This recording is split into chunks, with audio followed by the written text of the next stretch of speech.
Hey folks, welcome back to the Gearwrench Garage. Today we're going to be doing some routine maintenance on the wife's Explorer, but we're going to be doing using what we usually use for this 3.5 liter Ecoboost Explorer Sport, which is the AMSOIL Signature Series synthetic 5W-30 for boosted engines. I've been using this for most of the time we've had this car, and I'm a big fan of this oil. So I'm just gonna walk you through the basic oil change on the Explorer.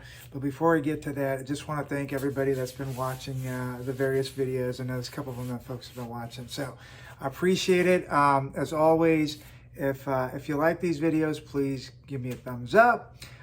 Feel free to subscribe, but I really like it when you guys leave comments. If you see me do anything stupid or wrong or right, let me know. I love engaging with the folks that watch these videos. Without further ado, today's drink of choice is Tito's and grapefruit. And really, this is just basically like a task day, an errand day. Car's due for an oil change, and I thought I'd kind of bring you guys along. The Explorer is kind of quirky in a couple different ways. It's actually pretty easy to do an oil change as far as you don't have to lift the car up. You can slide a pan just under the air dam and then be able to get just underneath it. If you're not a big fat person like myself, you just be able to slide right in and do it without having to put the car on stands or anything. But we are due for a tire rotation, so I put the car up on stands. So not a whole lot of tools we're using. What we're going to be using is, like I said, AMSOIL. I don't make any money on AMSOIL or anything. I just really like the oil. And when it comes to things like oil filters, I always use OEM. Big believer in that. All our products get basically OEM filters. So what we'll do is car's already a little bit warmed up. Let me go ahead and show you what I need to do to get the oil drain started. So again, it's going to be a little bit easier because the car's on stands and I got a little bit extra clearance. But even if the car was on all four wheels, you could do this laying down in your garage. So first thing you're going to do is there's like this air intake. It's got a couple of turn screws right there, here, and then one just like that on the back. And you just go ahead and take those turn screws and loosen them with your hands.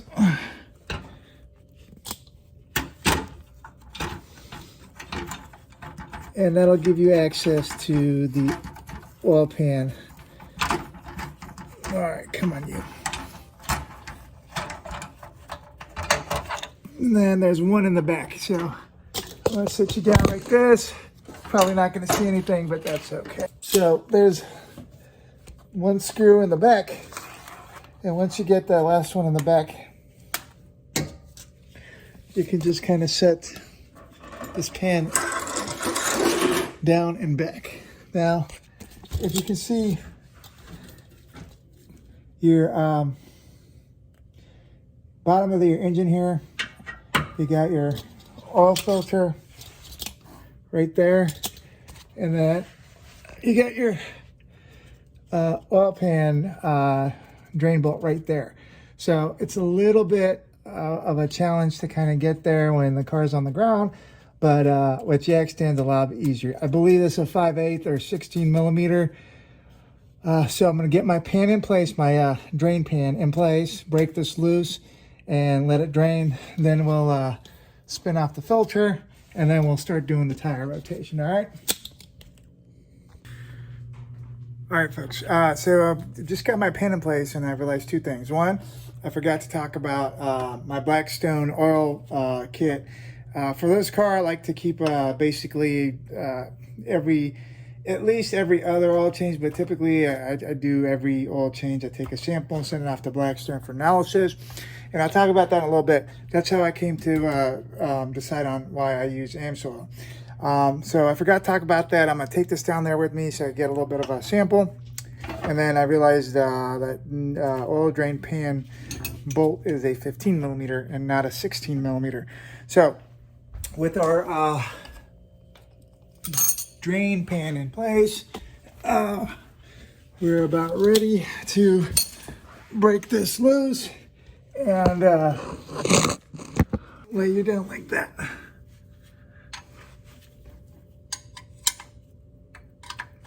right.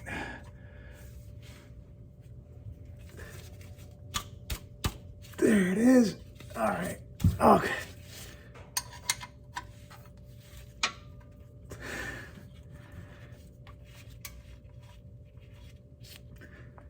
All right. Let's get this thing ready to go. This is kind of the weird angle. It's hot oil, and it's a weird angle to try to get this bolt out at. Oh, goodness. Ready, and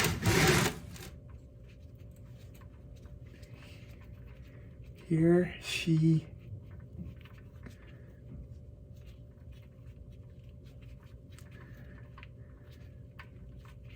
goes.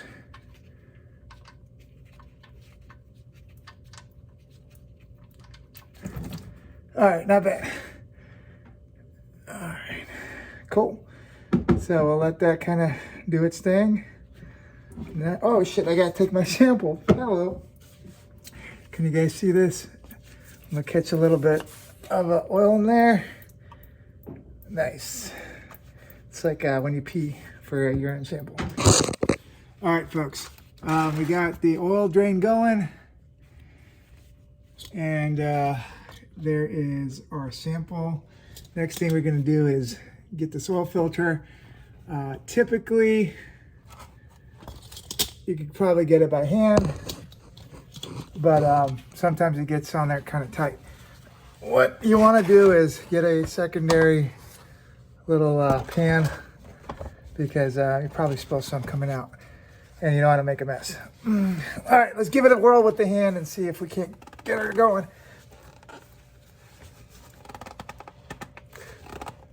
All right, did it by hand, nice.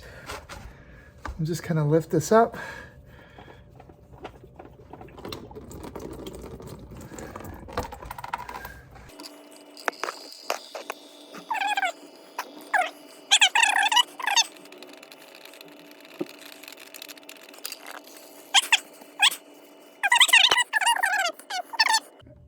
At this point, I mean, for all functionality, we're drained, but I need to get the new filter prepped.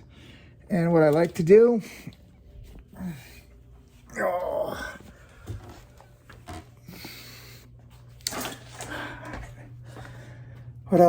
is come over here and write the date and mileage, or at least the minimum mileage on this new filter.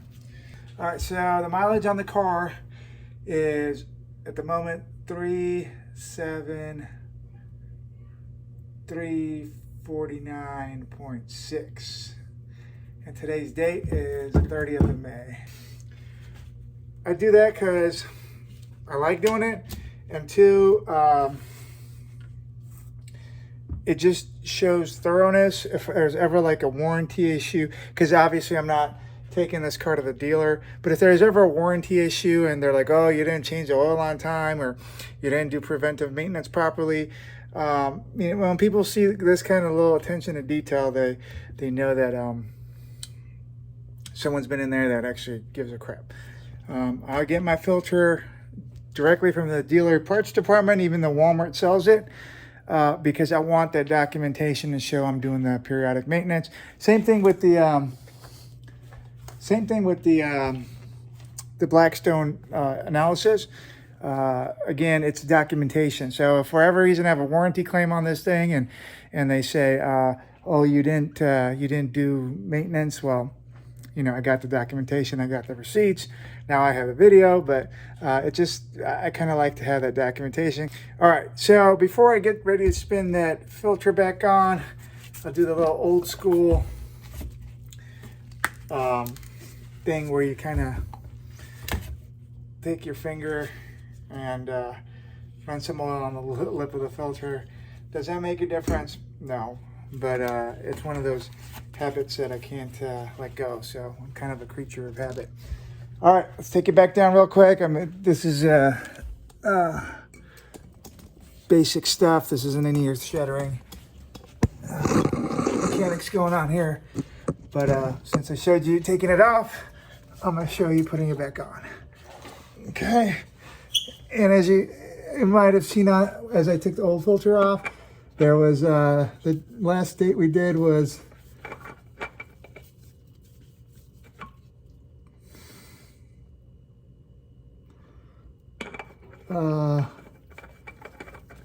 November 19th of 2021.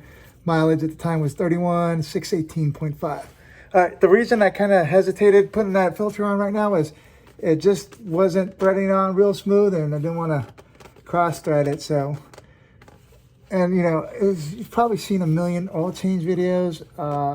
Hand tight is fine. You don't need to go crazy. So that oil filter is on. The drain is still draining. So at this point, as you can probably see,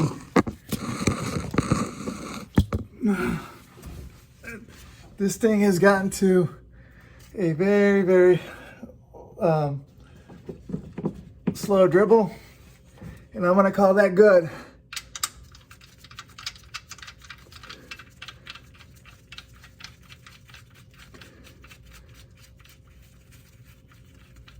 I'm going to tighten that up with the hand. Again, same deal as a oil filter. This thing isn't going anywhere, so you don't need to get He-Man strength on it. I'm going to use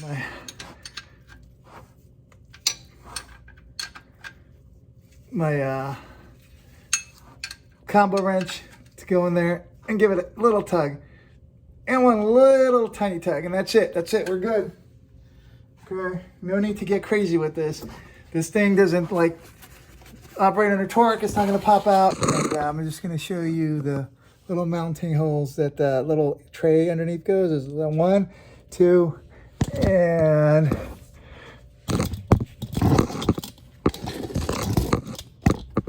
right here is 3 in the back end. So let's get that up and mounted.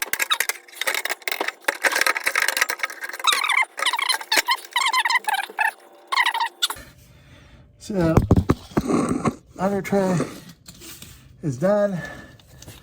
I don't know if you can see this. There's a bunch of oil on the O2 sensor and the cat and the exhaust. I dry that off. So it's gonna burn off anyway, but it's gonna smoke and my wife's gonna think I caused the fire or something. All right, one last turn on the filter. It's good. I was on camera when I tightened the bolt down there, so we're good. We're ready to fill. One thing I wanted to kind of point out right here is the dang battery keeps on getting corrosion, and I keep some corrosion spray on hand for that. Here we go. All right, so last time I was here doing this oil change and looking at this battery was 6 months ago in November, almost exactly. And so you can see that the battery's got a bit of corrosion since then. I'm not sure why that is, but I'm trying to stay on top of it. But we'll give it a little spritz of this. And it's supposed to be corrosion resistant. So that's that. All right, that's good on that. And the last thing we're gonna do is we're gonna fill our oil. It says 6 quarts. I typically change the air filter every second oil change, and I believe I actually have to change it this time out. But I didn't buy an air filter, so I'll get that later. It's easy to do. You just pop it out and pop it in. Right now, I'm going to fill in the 6 quarts of my AMSOIL 5W-30, and then I'll get back to you. One last note I want to make. I'm a little bit of a weirdo when it comes to this kind of stuff, so I keep a specific funnel for clean oil only, and we'll use that to make sure our clean oil stays clean going in. I think you guys know how to use a funnel, so I'm not going to keep you on here for 6 times of this happening. But rest assured, I'm going to put 6 quarts in there. As you're doing that, make sure to check below. Make sure you're not dripping oil or nothing. You guys verified that I tightened that oil plug pretty well, so hopefully we're not dripping oil. But as you do your own oil changes, make sure that's happening. So I'm going to fill that crankcase up, and then I'll come back to you in a bit. All right, all our oil is in. And actually, as I was doing that, I realized I'm a bit of a dumbass. Well, not a bit, pretty big dumbass. But I was talking about the battery. I changed the battery out in February, just a few months ago, like 3-4 months ago. And it was built up pretty bad, the corrosion. So, yeah, for whatever reason, this car likes to corrode that negative terminal. And so you got to stay on top of it. We got all our oil in, and the oil filter cap is, oil fill cap is filled up. Guys, thank you so much for watching these videos. I know it's like there's probably a million Explorer Sport 3.5 Ecoboost oil change videos, but I like talking to you guys. I like bringing you along. So if you enjoyed this at all, please give me a like and drop a comment or even subscribe. All right. Thank you so much for watching, and see you on the next video here. Got an update coming up on the Audi soon as well. Take care, guys. Have a good day.